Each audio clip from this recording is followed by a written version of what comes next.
आवाज आ रहा है दोनों में? जी ब्रदर आ रहा है। नहीं, आपने शायद एक्चुअली दोनों मोबाइल आपने फास्ट लिंक में ही ज्वाइन कर लिया शायद। सेकंड लिंक में तो आप ज्वाइन नहीं किया है। सेकंड लिंक में ही ज्वाइन किया है। हाँ, नहीं, आपने फास्ट लिंक में ज्वाइन किया है। हाँ, ये फास्ट लिंक आपका आवाज जो आ रहा है फास्ट लिंक है, लेकिन सेकंड लिंक में तो आपने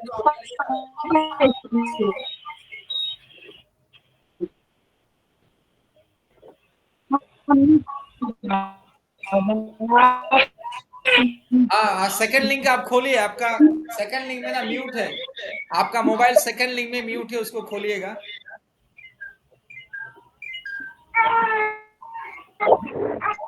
अभी आ रहा है दोनों में? बस, हाँ, आ रहा है।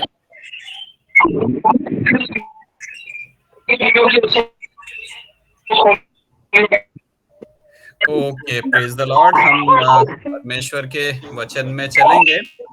परमेश्वर का धन्यवाद हो परमेश्वर के सुंदर वचनों के लिए, जो हमको एक आत्मिक भोजन की तरह हम उसको ग्रहण करके उसको वचन को मनन करके आत्मिक रूप से हम अपने जीवन में आत्मिक उन्नति को पाते हैं। तो परमेश्वर के सुंदर वचनों के लिए मैं परमेश्वर का धन्यवाद करता हूँ। आइए एक प्रार्थना करेंगे।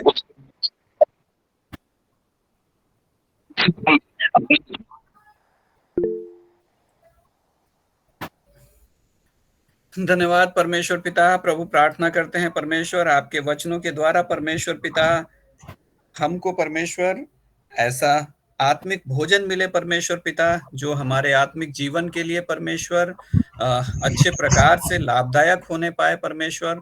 और प्रभु जी, आपका वो आत्मिक भोजन ग्रहण करके, आपके वचन ग्रहण करके परमेश्वर, हम आत्मीयता में और भी बढ़ने वाले हो सके परमेश्वर। इन सब बातों में आप सहायता करना परमेश्वर। आपका पवित्र आत्मा हमको सहायता और मदद करे परमेश्वर पिता। प्रभु यीशु के नाम से मांगते हैं, आमीन। हम लोगों ने पिछले हफ्ते पढ़ा था जीभ के बारे में और अपने मुख के बारे में, मुख से जो भी बोलते हैं। और हमने देखा था कि हमारे मन के अंदर जो भी भली बातें इकट्ठी होती हैं या अगर बुरी बातें हैं तो वही हमारे मुख पर आता है। तो इस प्रकार से हम अपने जीवन में भली भली बातों को इकट्ठा करें, अपने हृदय में भली बातों को ही आने दें। कोई भी बुरी बात आती है तो हम उसको तुरंत उस विषय से हट करके हम आशीष की बातों में, भलाई की बातों में, आनंद की बातों में जाएं, ना कि चिंता में, ना कि किसी का अपमान करने में, किसी की बुराई करने में। तो इस प्रकार से हमने कुछ कुछ वचनों से देखा था। हम आगे इसी में और बढ़ेंगे, परमेश्वर के कुछ और वचनों में जाएंगे। हमने याकूब 3 अध्याय से पढ़ा था। इसमें 1 से 7 तक पढ़ा था ब्रदर। हाँ, याकूब 3 का 1 से हमने पढ़ा था 12 तक, है ना। तो इसी में हम आगे और पढ़ेंगे, थोड़ा और मनन करेंगे। इसके 9वें वर्ष में लिखता है, 9वीं आयत में लिखता है, इसी से हम प्रभु और पिता की स्तुति करते हैं और इसी से मनुष्यों को जो परमेश्वर के स्वरूप में उत्पन्न हुए हैं शाप देते हैं। Praise the lord. तो एक ही मुंह से धन्यवाद और शाप, ऐसा दोनों नहीं होना चाहिए। हमारे को जो प्रभु ने हमको जीभ दिया है, हमको अपनी जीभ को अपने वश में रखना है और जीभ से हमको केवल आशीष की ही बातें निकालनी है। नीति वचन 18 का 21 में हम जाएंगे। नीति वचन 18 का 21 में लिखा है,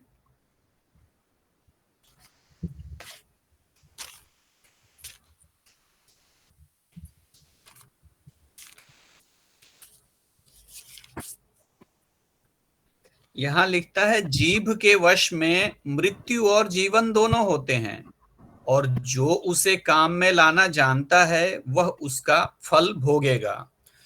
तो अगर हम अपने जीभ से, अपने मुख के द्वारा जीवन की बातों को बोलते हैं, हमारा अच्छा हो, हमारा भला हो, इस प्रकार की बातों को बोलते हैं, तो हम उसके फल को भोगेंगे।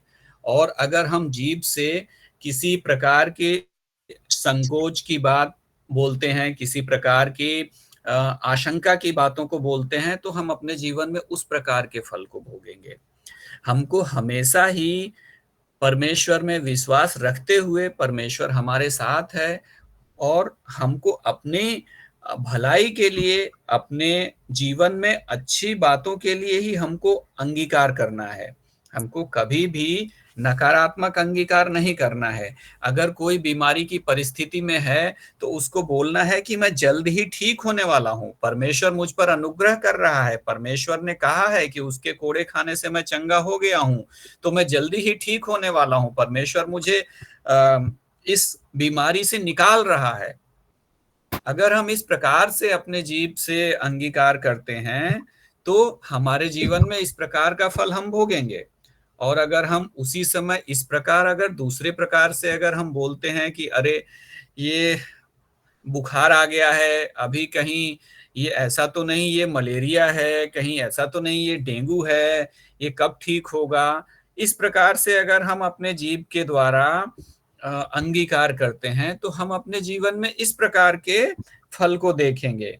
तो इसलिए वचन हमको कहता है कि जीभ के वश में मृत्यु और जीवन दोनों होते हैं, और जो उसे काम में लाना जानता है वह उसका फल भोगेगा।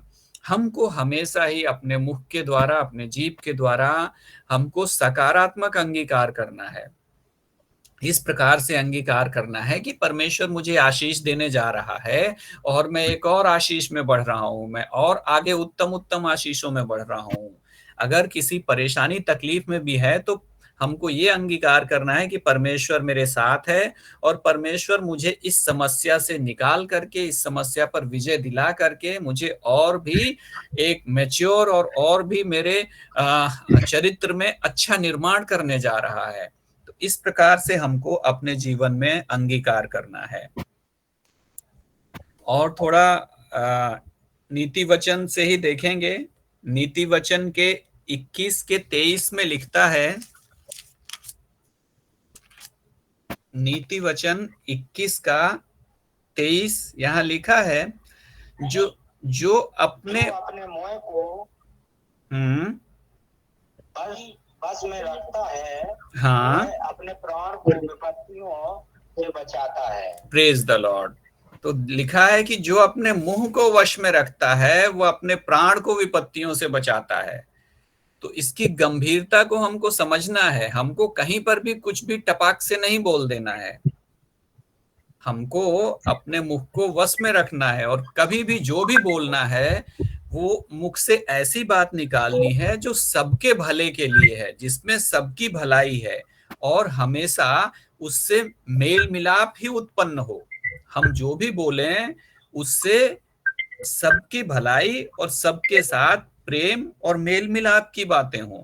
तो इस प्रकार से हमको बात करनी है, और इसके विपरीत हमको बात बिल्कुल नहीं करनी है।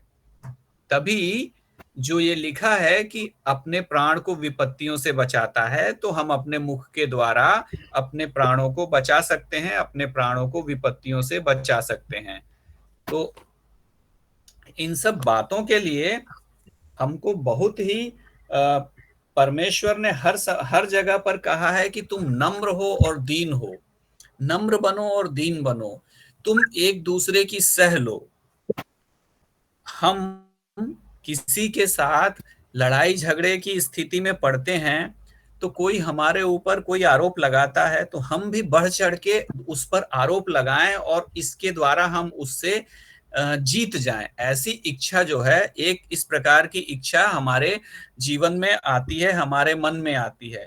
लेकिन हमको उस इच्छा को दबा करके, हमको अगर कोई हमारे ऊपर आरोप भी लगाता है तो हमको उसको सह लेना है, उसको सह करके चुप रहना है।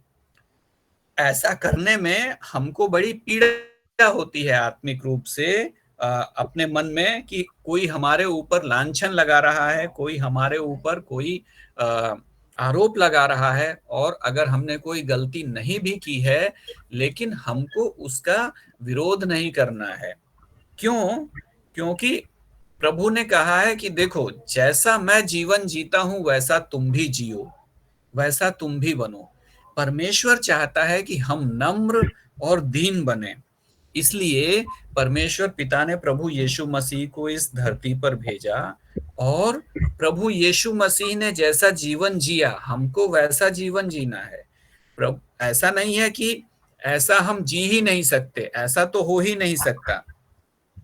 कई बार जो अन्य जातियों में जब हम थे तो हम सोचते थे कि कोई हम पर कितना भी आरोप लगाए और हम चुप रहें, ऐसा तो हो ही नहीं सकता है।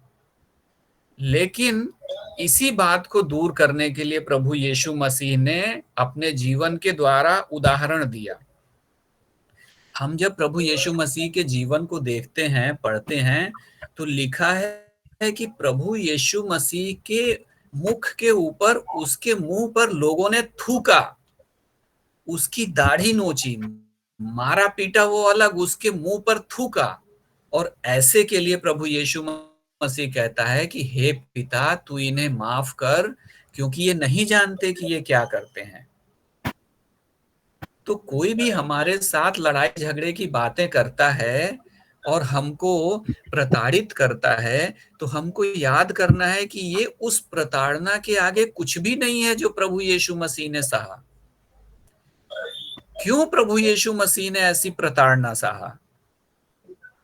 प्रभु यीशु मसीह ने हमको दिखाने के लिए कि देखो तुम भी ऐसा बनो, क्योंकि परमेश्वर का राज्य ऐसा ही है। हर जगह क्यों ऐसा लिखा है कि तुम नम्र बनो, दीन बनो, नम्र बनो, दीन बनो, एक दूसरे की सह लो? क्योंकि परमेश्वर को ये भाता है। यही स्वर्ग राज्य के लोगों का गुण है कि वो नम्र और दीन हैं, वो सब बातों को सह लेते हैं और केवल अपने मुख से भली ही बातें निकालते हैं, केवल आशीष की बातें ही निकालते हैं। इसीलिए प्रभु यीशु मसीह ने कहा कि देखो, मैं अपनी तरफ से कुछ नहीं बोलता हूं और अपनी तरफ से कुछ नहीं कहता हूं। जो मेरे पिता को मैं स्वर्ग में करते हुए देखता हूं, मैं वही यहां पर करता हूं, और मैं जो उससे सुनता हूं, उससे आज्ञा पाता हूं करने के लिए, वही मैं इस धरती पर करता हूं। तो हमको भी प्रभु यीशु मसीह के जीवन से ऐसा ही सीखना है और ऐसा ही करना है। हम आशीष के लिए बनाए गए हैं, हम किसी को भी श्राप देने के लिए या बुरा भला कहने के लिए नहीं बनाए गए हैं। इसके लिए, इस विषय के लिए आज हम थोड़ा मनन करेंगे। रोमियो की पुस्तक से हम मनन करेंगे, 12वां अध्याय। रोमियो की पुस्तक में जाएंगे, 12वें अध्याय में हम पढ़ेंगे 14 से लेकर के 21 तक। कोई पढ़े रोमियो 14 से 21 तक।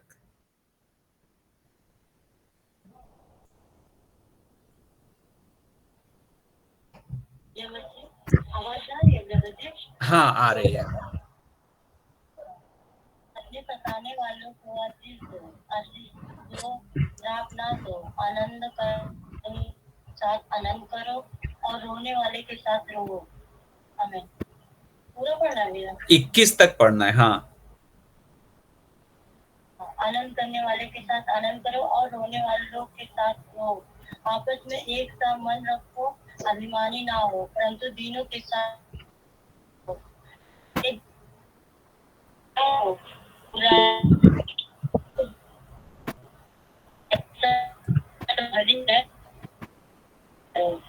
जहाँ तक हो सके तुम परमेश्वर के साथ मेल मिलाप रखो। हे प्रियो, बदला ना लेना, परंतु परमेश्वर के क्रोध को अवसर दो, क्योंकि लिखा है, बदला लेना मेरा काम है। प्रभु कहता है, मैं ही बदला दूंगा। परंतु यदि तेरा बैरी भूखा हो तो उसे खाना खिला, यदि प्यासा हो तो उसे पानी पिला, क्योंकि ऐसा करने से तू उसके सिर पर आग के अंगारों का ढेर लगाएगा।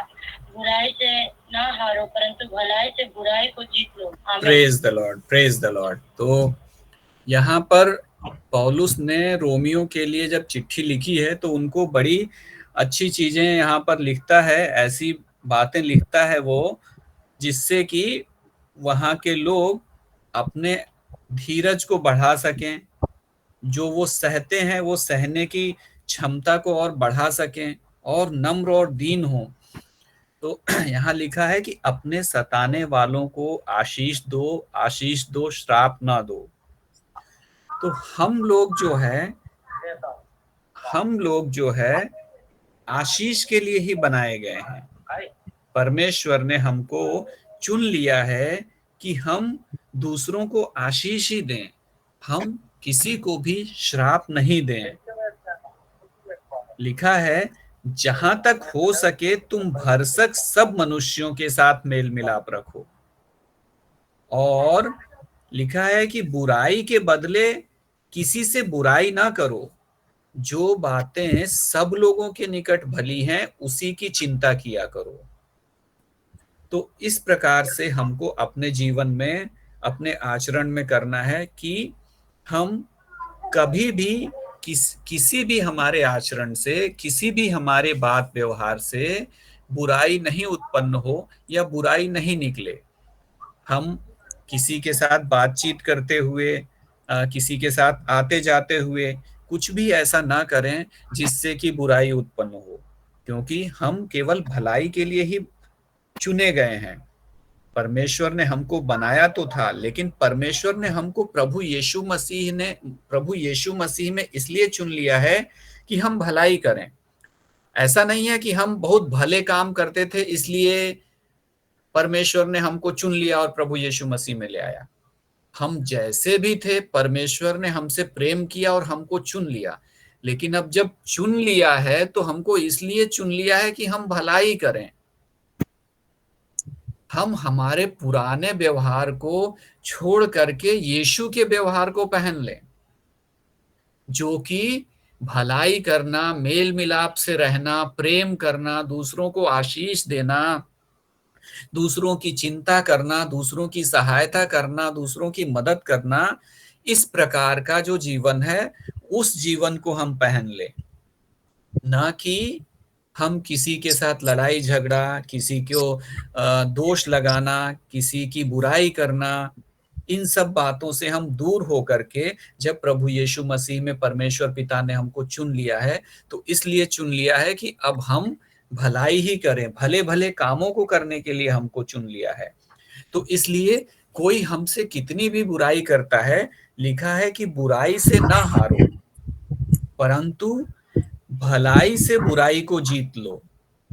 लिखा है कि इतनी भलाई करो कि जिसके साथ भी भलाई करो वो हार जाए आपके आगे। या लिखा है कि तुम, कोई भूखा है तो उसको खाना खिलाओ, तुम्हारा बैरी अगर भूखा है तो उसको खाना खिलाओ, और तुम इस प्रकार से करते हो तो उसका जो बैर है वो समाप्त हो जाएगा, वो नष्ट हो जाएगा, उसके ऊपर अंगारों का ढेर हो जाएगा। इस प्रकार से अगर उसका हृदय नहीं बदलता है तो इस प्रकार से उसकी हार होगी। तब जब हम केवल भलाई ही करेंगे, हर एक बुराई के बदले हम भलाई ही करेंगे, तो इस प्रकार से हम अपने जीवन में परमेश्वर की आज्ञाओं को पूरा करेंगे। और जिस प्रकार से प्रभु यीशु मसीह ने करके दिखाया हमारे लिए, उस प्रकार से हम करने पाएंगे। यहाँ लिखा है, हे प्रियो बदला ना लेना। जब भी हम किसी के साथ बात व्यवहार करते हैं, जब भी हमारे अंदर ऐसा बदला लेने की भावना आती है तो हमारे अंदर एक लड़ाई झगड़े की प्रवृत्ति आती है, जो हमारे अंदर परमेश्वर का प्रेम है वो कम हो जाता है और मेल मिलाप की भावना कम हो जाती है, और हम एक लड़ाई झगड़े वाले माहौल में एंटर कर जाते हैं, उसमें आगे बढ़ जाते हैं। लेकिन जब हम ये अपने हृदय को समझा लें, अपने मन को समझा लें कि नहीं, बदला लेने के लिए मेरा प्रभु है, वही निर्णय करेगा, वही बदला लेगा, मुझे केवल परमेश्वर ने जो भलाई करने के लिए चुना है, मुझे सबके लिए केवल भलाई ही करना है। तो इस प्रकार से जब हम अपने मन में ये रखेंगे कि नहीं, मेरा काम बदला लेना नहीं है, जो जैसा कर रहा है अच्छा बुरा उसका बदला परमेश्वर उसको देगा, मैं उसका न्यायी नहीं हूं। कई बार मैंने देखा है लोगों को कि वो अपने काम से ज्यादा दूसरे लोग क्या कर रहे हैं क्या नहीं कर रहे हैं इससे ज्यादा मतलब रखते हैं। इसने ये अच्छा किया, इसने ये बुरा किया, ये तो गलत किया, ऐसे तो नहीं करना चाहिए था। लेकिन हमको इन सब में नहीं पड़ के हमको ये देखना है कि हम अपने आचरण से किस प्रकार से दूसरों के लिए भलाई कर सकते हैं, और किसी भी प्रकार का हम किसी का न्याय नहीं करें कि उसने हमारे साथ ही अच्छा किया या बुरा किया, क्योंकि इसका न्याय करने वाला, इसका बदला लेने वाला परमेश्वर है। उसने जब मुझे चुन लिया है तो भले कार्यों के लिए चुना है, और सिर्फ मुझे अपने आचरण से भलाई ही करना है। तभी मैं प्रभु यीशु मसीह के आचरण को अपने जीवन से दिखा सकता हूं, दूसरों में प्रदर्शित कर सकता हूं। यहां लिखा है कि हे प्रियो, बदला ना लेना, परंतु परमेश्वर के क्रोध को अवसर दो, क्योंकि लिखा है, बदला लेना मेरा काम है, प्रभु कहता है मैं ही बदला लूंगा। तो अगर हम अपने मन में ये रखें कि नहीं नहीं, कोई बदले की भावना हम अपने अंदर नहीं रखें, और किसी का भी न्याय नहीं करें, वो अच्छा कर रहा है बुरा कर रहा है, किस परिस्थिति में है, उसका न्याय परमेश्वर करेगा, उसका निर्णय परमेश्वर करेगा। हमको अगर किसी की बात बुरी लगती है तो उस समय हमको उसको सह लेना है, और हमेशा ही हमको भलाई ही करना है, हमको भलाई में ही लगे रहना है।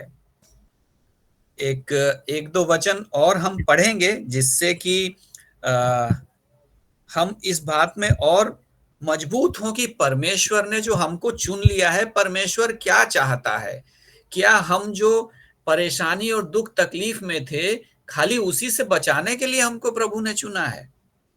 क्या आपको कोई बीमारी थी जिसको डॉक्टर नहीं ठीक कर पा रहे थे, आप कहीं कहीं गए, बहुत पूजा पाठ किया और सब कुछ किया, तो उससे ठीक नहीं हुआ, तो क्या प्रभु ने आपको इसीलिए चुना कि आप प्रभु यीशु में आ जाएं और आपके लिए प्रार्थना हो और आप ठीक हो जाएं?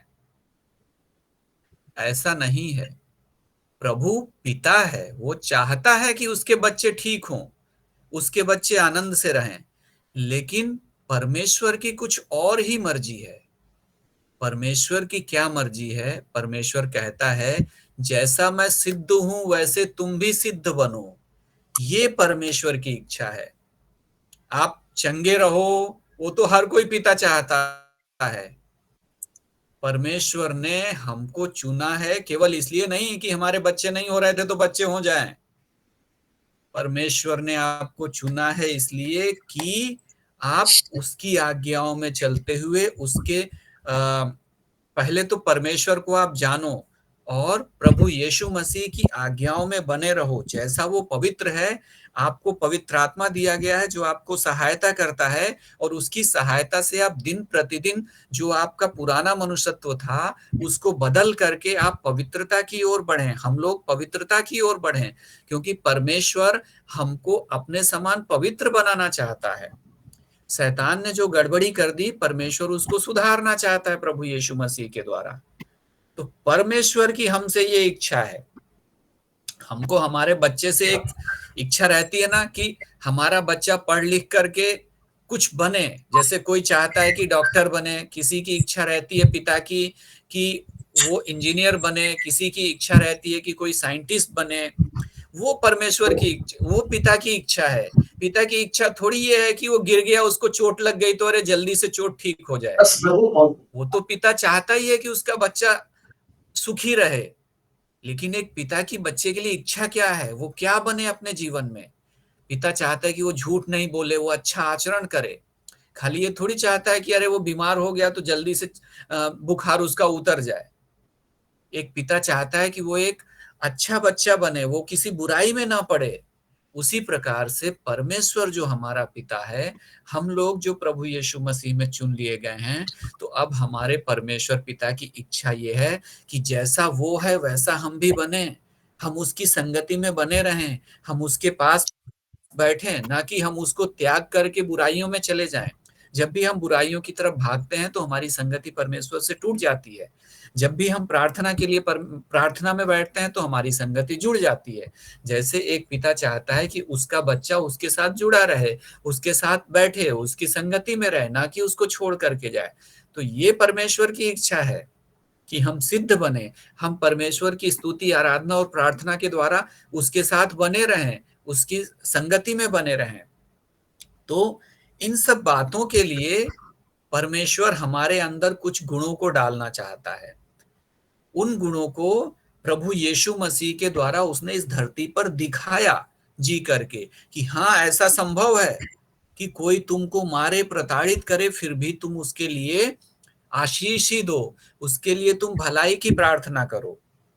तो हम लोग एक दो वचन पढ़ेंगे जिससे कि हमको और बल मिले कि परमेश्वर हमारे जीवन के लिए क्या चाहता है, परमेश्वर की क्या आज्ञा है। हम पढ़ेंगे कुलुस्सियों 3:13 पढ़ेंगे।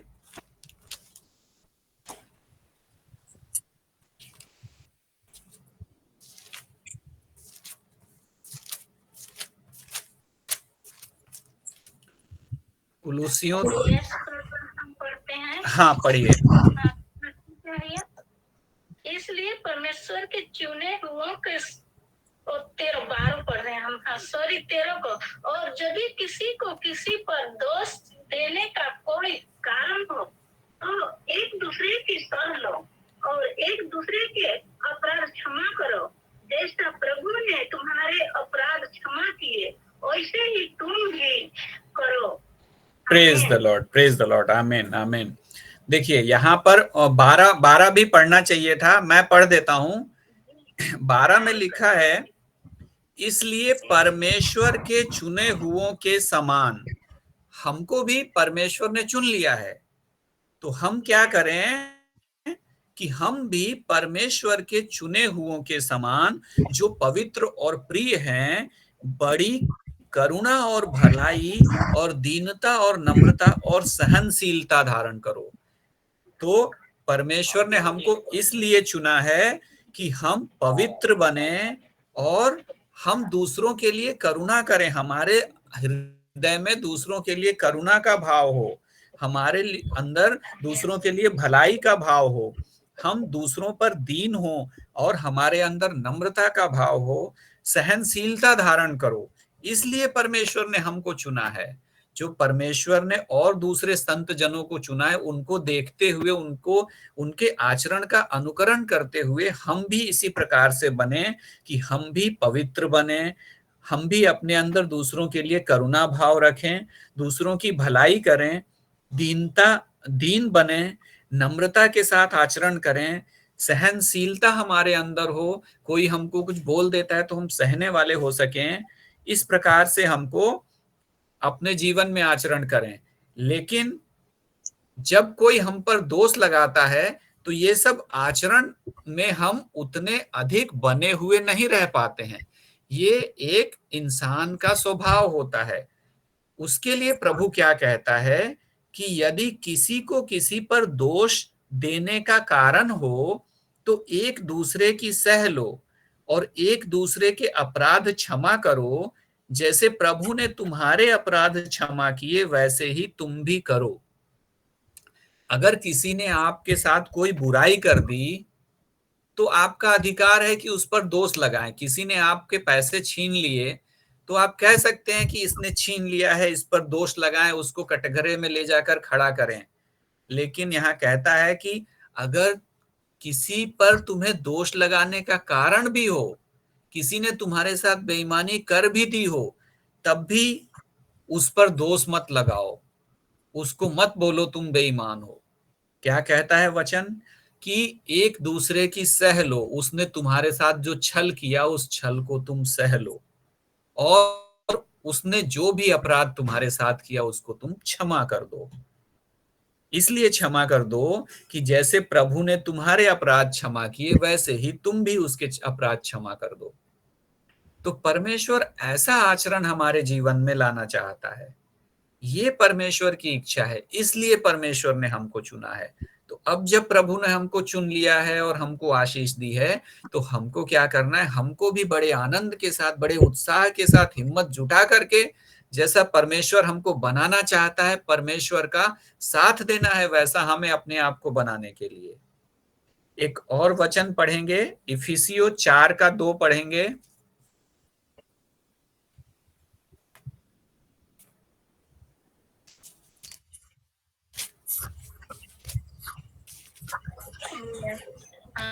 हम पढ़ रहे हैं ब्रदर। हाँ, 4:2 अर्थात सारी दीनता और नम्रता सहित और धीरज धर कर प्रेम से एक दूसरे की सह लो। आमीन। आमीन। देखिए, यहाँ पर भी इसके ऊपर लिखा है 4:1 में कि जिस बुलाहट से तुम बुलाए गए थे उसके योग्य चाल चलो। हमारी भी एक बुलाहट है, परमेश्वर ने हमको भी बुलाया है। हम अन्य जाति थे, कहीं भटके हुए थे, कहीं पाप में फंसे हुए थे, तो परमेश्वर ने हमको बुलाया है, तो जिस चीज के लिए बुलाया है वैसी चाल चलो कहता है। कैसी चाल चलो? लिखा है कि सारी दीनता और नम्रता सहित और धीरज धरकर प्रेम से एक दूसरे की सह लो। अगर पति ने कुछ बोल दिया, सह लो। पत्नी ने कुछ बोल दिया, सह लो। अगर पिताजी ने कुछ ऐसा बोल दिया, सह लो। अगर बेटे ने कुछ ऐसा बोल दिया, सह लो। सारी दीनता और नम्रता सहित और धीरज धरकर प्रेम से एक दूसरे की सह लो। यही परमेश्वर का स्वभाव है। परमेश्वर चाहता है कि यह स्वभाव हमारे अंदर भी आए। तो हमको इस प्रकार का आचरण करना है।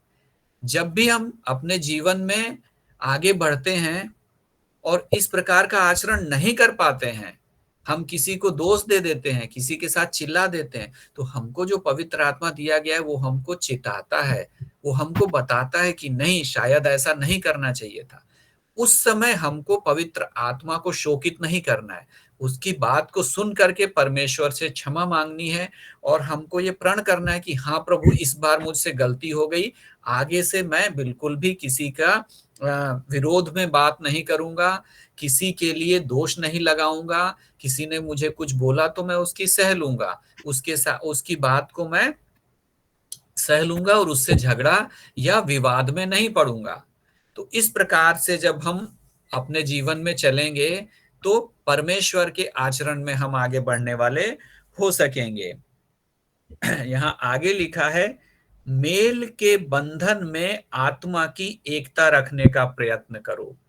हर समय हमको ऐसा प्रयत्न करना है कि हम मेल मिलाप से रहें अपने जीवन में, हमारे जीवन में किसी के साथ भी, सबके साथ हम मेल मिलाप रखने का प्रयत्न करें। कोई भी ऐसा अवसर जाने ना दें जो कि मेल मिलाप से छूट जाए। हम सबसे प्रेम से बात करें, सबका आदर करें, सबका हाल चाल पूछें। कहीं पर भी हम ऐसा कोई चूक नहीं करें जिससे कि हम मेल मिलाप से छूट जाएं या मेल मिलाप में कोई कमी रह जाए। तो इस प्रकार से परमेश्वर चाहता है कि हम अपने जीवनों में आगे बढ़ें। परमेश्वर ने जो हमारी बुलाहट है, हमको बुलाया है, परमेश्वर का इंटरेस्ट इसमें है। परमेश्वर का खाली चंगाई देने में नहीं है। चंगाई तो हर पिता चाहता है कि मेरा बेटे को चोट नहीं लगे, मेरे बेटे को चोट लगी तो जल्दी ठीक हो जाए, बुखार हो गया तो ठीक हो जाए। लेकिन एक पिता एक बच्चे को क्या बनाना चाहता है? कि वो एक अच्छा इंसान बने, वो एक जिस प्रकार से वो चाहता है उस प्रकार से बने। तो परमेश्वर पिता की भी हमारे जीवन के लिए यही इच्छा है कि जैसा प्रभु यीशु मसीह को उसने इस संसार में भेज करके उसके जीवन के द्वारा जैसा दर्शाया, हम भी वैसे बने, हम भी नम्र बने, दीन बने, एक दूसरे के साथ मेल मिलाप रखें और दूसरे पर दोष नहीं लगाएं, दूसरे को क्षमा करें और नम्रता और दीनता से एक दूसरे की सह लें, क्योंकि यही गुण और यही आचरण स्वर्ग राज्य के लिए जरूरी है। बिना इसके कोई परमेश्वर के राज्य में प्रवेश नहीं कर सकता। तो परमेश्वर जब तक हमारा जीवन इस धरती पर का है, हमको अपने वचनों के अनुसार और इस प्रकार से हमको बनाना चाहता है कि जैसा वो स्वयं है उस प्रकार हम धीरे धीरे करके अपने जीवन में बढ़ते जाएं और अंश अंश करके हम अपने पुराने जो पाप के मनुष्यत्व था उसको छोड़ करके परमेश्वर के आचरण में हम बढ़ते जाएं। तो परमेश्वर हम सबको इन सब बातों में सहायता करे, पवित्र आत्मा हमको सहायता करे, क्योंकि ये हमारी बुद्धि और ज्ञान से संभव नहीं है, ये हमारी शक्ति से, हमारे किसी प्रकार के योग अभ्यास से संभव नहीं है। ये परमेश्वर के सामने नम्र और दीन होकर प्रार्थना करने से और हमको जो पवित्र आत्मा दिया गया है उस पवित्र आत्मा की सामर्थ्य से ऐसा संभव है कि हम दीन और नम्र बन सकते हैं अपने जीवन में। तो परमेश्वर हमको और इन सब बातों में बढ़ाए, हमको और नम्र और दीन करे। हम परमेश्वर के सामने ये प्रार्थना करें, ये इच्छा रखें कि हाँ प्रभु, मैं भी नम्र और दीन बनना चाहता हूं, लेकिन ये गुस्सा जो है मेरे अंदर से नहीं निकलता है, तू ऐसा उपाय कर कि ये मेरे अंदर से समाप्त हो जाए। इसके लिए मैं अपने जीवन को तेरे हाथों में सौंपता हूं, तेरा पवित्र आत्मा करे और मुझे नम्र और दीन होने में सहायता करे। तो इस प्रकार से जब हम अपने जीवन में आगे बढ़ेंगे तो परमेश्वर जरूर हमको सहायता करेगा, मदद करेगा, और जैसा वो पवित्र है वैसा हमको भी पवित्र बनने में सहायता और मदद करेगा। और जिस बुलाहट के लिए उसने हमको बुलाया है, हम उस बुलाहट में आगे बढ़ सकेंगे। हम परमेश्वर को निराश नहीं करेंगे। परमेश्वर के भले बालक और बालकों की नाई हम परमेश्वर के अच्छे बालक की नाई ऐसा आचरण करते हुए हम परमेश्वर को प्रसन्न करने वाले हो सकेंगे। परमेश्वर हम सबको इन सब बातों में सहायता करे। Praise the Lord. हाँ, जय मसीह की भैया।